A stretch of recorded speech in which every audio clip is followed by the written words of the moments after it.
E ainda tem libertário por aí fazendo beicinho porque, se não for a liberdade trazida pelo partideco deles ou pelo movimentinho deles, não é liberdade de verdade.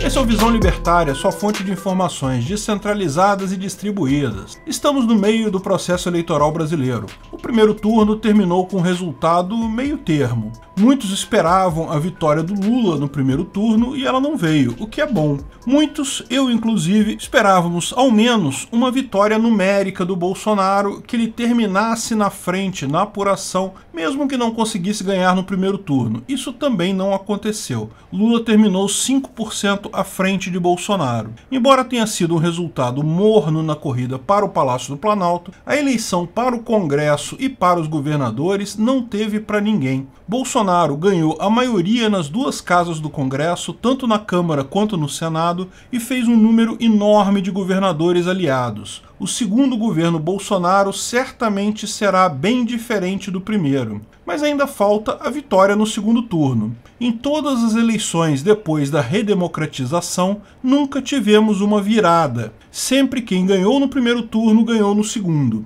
Mas a verdade é que também nunca tivemos uma diferença tão pequena entre os primeiros colocados. Está tudo em aberto. E as campanhas se digladiam pelos votos dos indecisos e ausentes no primeiro turno. No meio dessa confusão toda, Bolsonaro deu uma entrevista à Veja, que muita gente não se dá conta do quanto é importante. O quanto isso representa em termos de mudança de visão sobre o papel do Estado na cultura política brasileira. Vamos repassar os pontos mais importantes dessa entrevista. A entrevistadora começa lembrando que nunca houve virada no segundo turno e pergunta se ele acha que tem chance. Ele diz simplesmente que vai apresentar o que fez e é o povo quem vai decidir. Mas na pergunta seguinte, pergunta a que ele atribui a votação grande do Lula e Bolsonaro nem pisca. Ele tem uma enorme capacidade de mentir sem nem ficar vermelho.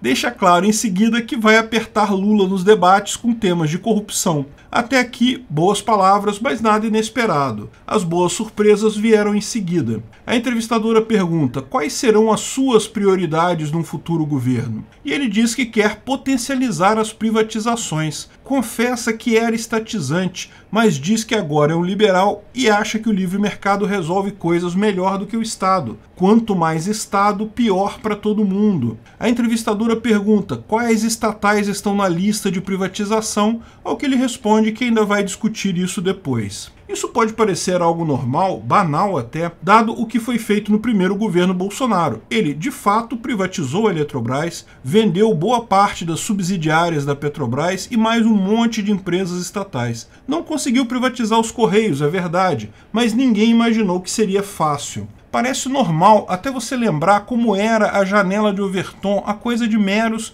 25 anos atrás. Nas eleições da época, ninguém falava em privatização. Ao contrário, candidato que dissesse que iria privatizar alguma coisa era execrado pela opinião pública. Fernando Henrique Cardoso fez as privatizações quase que escondido e quase que não se reelegeu por conta disso. Impressionante como a privatização virou uma coisa boa. O povo percebeu que o Estado é um problema, não a solução de alguma coisa. Mas é impressionante ver isso ser positivo do ponto de vista eleitoral. Diminuir o Estado? Nossa, do mesmo jeito o eleitor, há pouco tempo atrás, queria era Estado grande, Estado que garantisse tudo, que controlasse preços, que fizesse tabelamento, que cuidasse de todos os aspectos. Felizmente, nos recuperamos dessa doença socialista de então. Se ainda temos alguma ameaça de socialismo hoje, acredite, não é nem perto do que já foi no passado. Já caminhamos muita coisa, independente do resultado dessa eleição.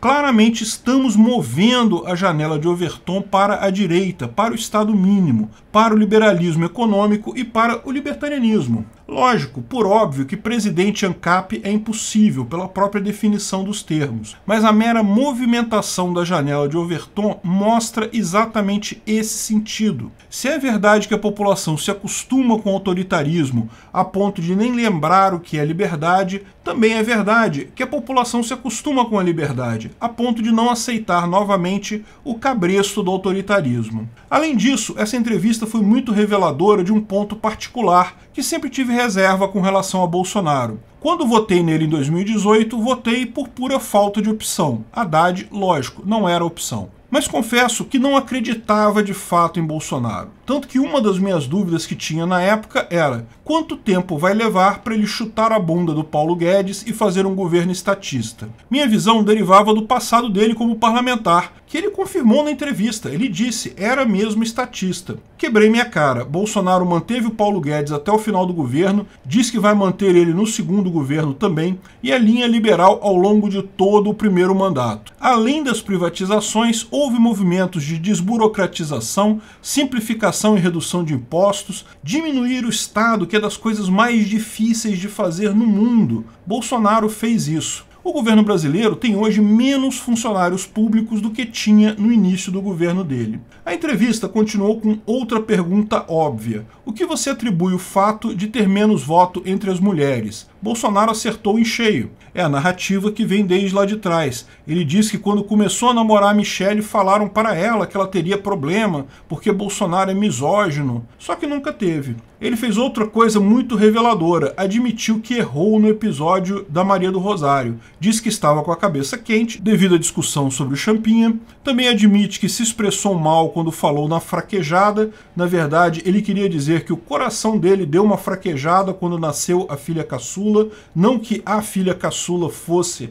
a fraquejada. Falou que reza todo dia pedindo que o comunismo não venha para o Brasil. Daí a repórter tinha que perguntar, o senhor acha mesmo real a volta do comunismo? E ele responde, sim, é um risco real. Onde eles entraram, a economia não foi para frente. O próprio Lula, além de falar em censurar a mídia, fala em reestatização da Eletrobras, em valorizar o MST, em voltar a emprestar dinheiro para ditaduras amigas. É um bom socialista. Isso até acabar o dinheiro, lógico. Ela questiona ainda sobre a corrupção, o caso dos imóveis da família Bolsonaro e a suspeita de Sérgio Moro de interferência na PF. Duas besteiras que Bolsonaro responde facilmente. Gostei da posição dele na questão da pandemia. A repórter perguntou se ele faria algo diferente. Ele disse que lamenta apenas a pressão do judiciário para castrar a autonomia médica de receitar remédios. Lembrou que comprou as vacinas e, muito importante, não obrigou ninguém a se vacinar. Quem quis se vacinar, se vacinou. Falou ainda sobre a possibilidade de aumentar o número de vagas no STF. Não fechou a porta a isso. Disse que a proposta chegou e que vai ser discutida depois das eleições. Claro que é uma hipótese, a outra hipótese é a revogação da PEC da Bengala, que permitiria ele aposentar 5 ministros imediatamente. Falou dos problemas dele com o STF, da perseguição clara que sofre e, por conseguinte, seus apoiadores também sofrem. Lembrou o caso do Daniel Silveira e do vazamento dos dados do cartão corporativo para a imprensa. Finalmente, ela perguntou sobre fraude nas urnas, e ele disse que confia nas Forças Armadas e eles que vão dar o veredito sobre isso, que vai seguir o veredito delas. Acho mesmo a melhor resposta. Como avisei de forma abundante em outros vídeos, questionar as urnas eletrônicas e a votação a essa altura da eleição é suicídio político. Se as pessoas não acreditam que o voto delas vai fazer diferença, para que votar? É a chamada síndrome do derrotado. Se o cara ainda não estava derrotado antes, quando começa a questionar se o voto vale mesmo ou se a apuração que está contando que importa, daí não há estímulo para as pessoas votarem nele e daí ele será derrotado fatalmente. Porque muitos potenciais eleitores não irão votar. Como já coloquei em outros vídeos, melhor deixar todos os questionamentos sobre segurança das urnas para depois do segundo turno. Falar disso agora é pedir derrota. No final, a entrevista foi muito interessante, principalmente pelo aspecto da economia. Fica claro para todos que a estratégia do PT foi traçada muito lá atrás. Eles esperavam que a pandemia quebrasse a economia. Paulo Guedes fez um milagre. Eles esperavam que essa eleição reabilitasse o ídolo da imprensa e da política suja no país, o Lula. Essa é a grande charada que eu já destaquei outras vezes. Se o objetivo da esquerda fosse realmente apenas tirar Bolsonaro, teriam conseguido isso muito mais fácil, simplesmente colocando outro candidato da esquerda, tirando o Lula da disputa. Qualquer outro com menos bagagem de corrupção ganharia de Bolsonaro com muita facilidade. Eles não querem, nunca quiseram de fato tirar Bolsonaro. A preocupação principal deles sempre foi reabilitar Lula. Por isso insistiram tanto. Felizmente, vão quebrar a cara. Bolsonaro me lembrou porque, dessa vez, eu voto nele com convicção de que ele é o melhor para a liberdade no Brasil. O único que de fato fez e não deixou de fazer nem nos momentos mais críticos a defesa da liberdade, como na pandemia.